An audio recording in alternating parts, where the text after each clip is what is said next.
Aula de tecido nervoso, parte 3, células da glia e nervos. As células gliais também são conhecidas como neuroglia. Elas apresentam algumas funções básicas, mas não únicas, como suporte, sustentação e homeostase do tecido nervoso, participam da nutrição das células neurais, participam do processo de cicatrização do sistema nervoso, facilitam a condução dos impulsos e também são responsáveis pela manutenção da barreira hematoencefálica. Nós temos células da glia no sistema nervoso central e no sistema nervoso periférico. O conjunto de células gliais do sistema nervoso central são conhecidas como astrócitos, que são subdivididos em astrócitos fibrosos e protoplasmáticos de acordo com sua morfologia. Nós também temos as células da microglia no sistema nervoso central, que fazem parte do sistema fagocitário, e temos os oligodendrócitos, que são responsáveis pela confecção da bainha de mielina dos axônios do sistema nervoso central. Em contrapartida, no sistema nervoso periférico, nós temos as células de Schwann ou Schwann, que são responsáveis pela produção da bainha de mielina nas células do sistema nervoso periférico e as células satélites. Eu vou falar de algumas dessas células agora, começando pelos astrócitos. Os astrócitos, no slide número 42, são células de formato estrelado e muitos processos, como apontado nas setas marcadas em roxo. Essas células são responsáveis por fornecer suporte físico e metabólico para o sistema nervoso central. Aqui, como vocês podem ver no esquema à esquerda, no slide 42, essas células envolvem e ligam os neurônios aos capilares sanguíneos, apontados pelas setas em vermelho. Na fotomicrografia na direita, nós podemos ver algumas estruturas coradas com prata, ou seja, evidenciadas com prata. As setas roxas indicam astrócitos e as setas vermelhas indicam vasos sanguíneos, que têm essa morfologia de gravetos no sistema nervoso marcado com esse tipo de impregnação. Então, nós conseguimos ver que os astrócitos fazem ligação direta com esses capilares sanguíneos e essas ligações são conhecidas como pés vasculares.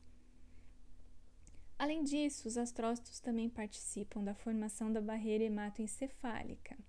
Uma vez que os astrócitos ligam os capilares e se ligam diretamente aos neurônios, essa conexão é responsável por transferir as moléculas de íon do sangue até os neurônios. Além disso, os astrócitos também participam da mobilização de outros gliócitos ou outras células da glia durante processos de inflamação ou trauma, e durante o desenvolvimento, os astrócitos participam da migração, sinaptogênese e orientação do crescimento axônico.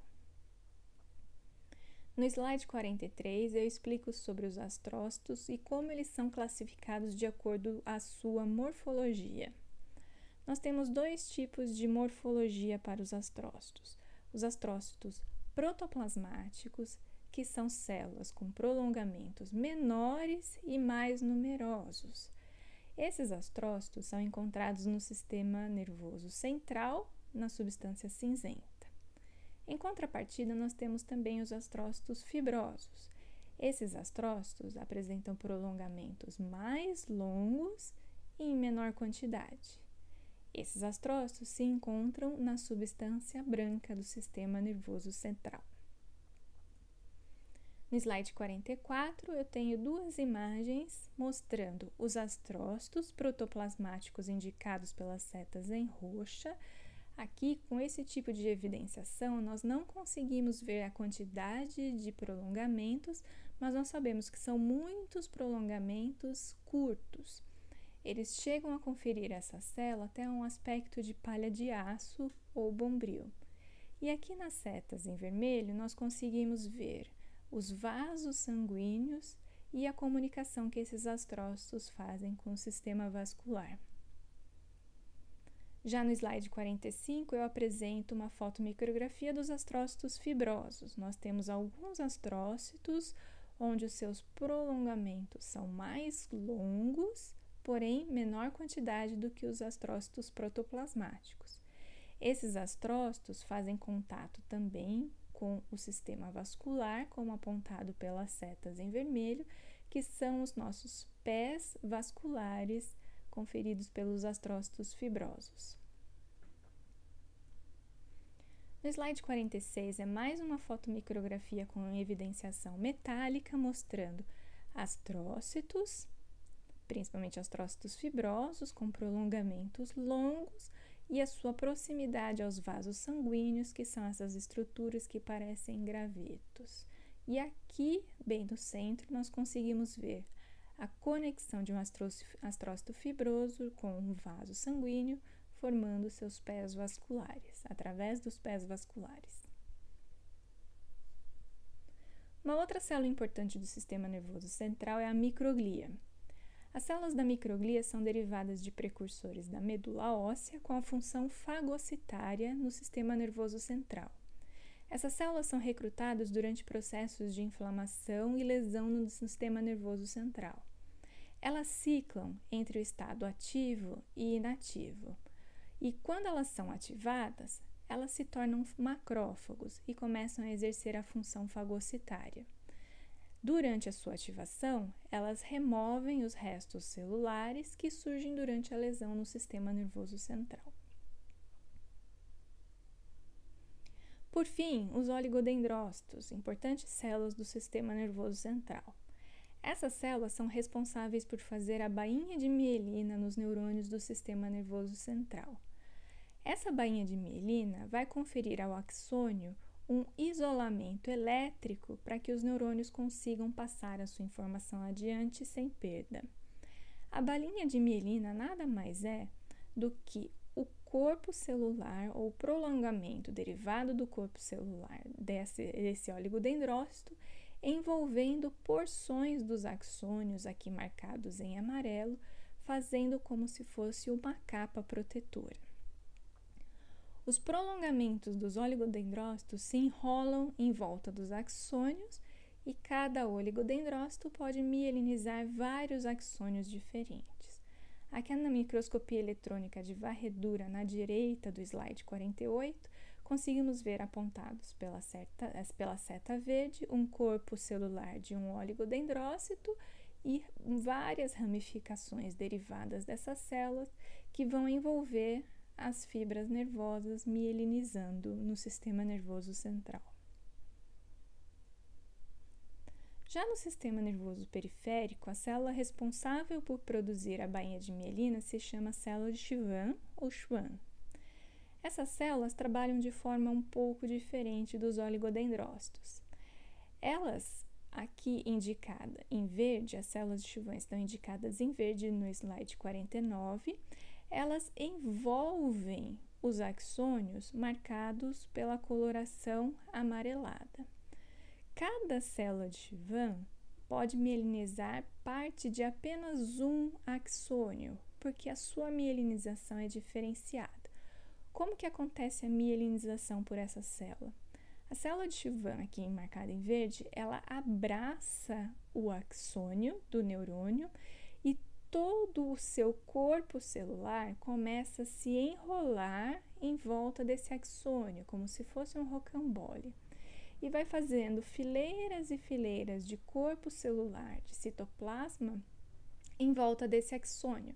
Isso quer dizer que a célula inteira participa dessa proteção e ela consegue envolver apenas uma parte desse axônio. Então, os axônios do sistema nervoso periférico são envolvidos por várias células de Schwann para formar uma bainha de mielina. No esquema abaixo, ainda no slide 49, eu mostro o núcleo das células de Schwann em azul, as células de Schwann em verde e no meio o axônio em amarelo. Essa célula abraça o axônio e se enrola ao redor do axônio até promover uma capa protetora numa porção desse axônio. No slide 50, eu trago uma microscopia eletrônica de transmissão, onde eu mostro várias camadas do corpo celular das células de Schwann, envolvendo um axônio na região superior direita. Então, essa célula abraça o axônio e o seu citoplasma começa a se enrolar na estrutura como se fosse um rocambole. As células gliais e os neurônios apresentam uma atração específica entre si. No slide 51, eu trago um vídeo tirado da internet e onde eu indico para vocês o endereço caso vocês queiram consultar mais tarde. Nesse vídeo, o pesquisador cultivou na parte superior da placa células de Schwann e na parte inferior da placa neurônios. O que a gente pode ver como essas ramificações são os prolongamentos ou os axônios dos neurônios cultivados. E nós podemos ver, durante um período de aproximadamente 16 horas, o quanto as células gliais e as células neurais têm de atração mútua. Eu vou passar esse vídeo e vocês acompanham. Prestem atenção que os prolongamentos dessas células são atraídos pelas células gliais e eles se encontram em algum momento. Quando esses prolongamentos e as células gliais se encontram, elas passam a interagir entre si e praticamente formar uma estrutura única. Nós não conseguimos ver a formação da bainha de mielina, mas acredita-se que seja isso que as células de Schwann estão fazendo. Eu vou passar esse vídeo mais uma vez, eu quero que vocês prestem atenção no canto esquerdo desse vídeo, mostrando os prolongamentos se aproximando, interagindo com a célula e sequestrando essa célula, enrolando ela. Elas se tornam praticamente uma estrutura única a partir da sua interação. Os axônios, em conjunto com a sua bainha envoltória, também conhecida como bainha de mielina, formam uma estrutura chamada de fibra nervosa. A fibra nervosa, então, é o conjunto de um axônio mais a sua bainha envoltória. Aqui no slide 52, eu mostro, evidenciado pelo círculo azul, um axônio na região central, envolvido por sua bainha de mielina esbranquiçada. Isso, então, é uma fibra nervosa. Grupos de fibras nervosas formam feixes de nervos ou feixes nervosos. Esses feixes nervosos são encontrados no sistema nervoso central e os nervos, que são encontrados no sistema nervoso periférico. Nessa mesma imagem, nesse corte histológico, então, temos fibras nervosas com um grupo de fibras nervosas e esse grupo aqui, delimitado pelos pontilhados em amarelo, recebem o nome, então, de nervos, porque fazem parte do sistema nervoso periférico. Esses nervos, eles estabelecem comunicação entre os centros nervosos, por exemplo, o cérebro, e os órgãos de sensibilidade, como, por exemplo, a pele. As fibras nervosas, no slide 53, como eu mostrei anteriormente, assim como os nervos, eles são envoltos por uma camada de tecido conjuntivo, ou 3 camadas de tecidos conjuntivos diferenciadas.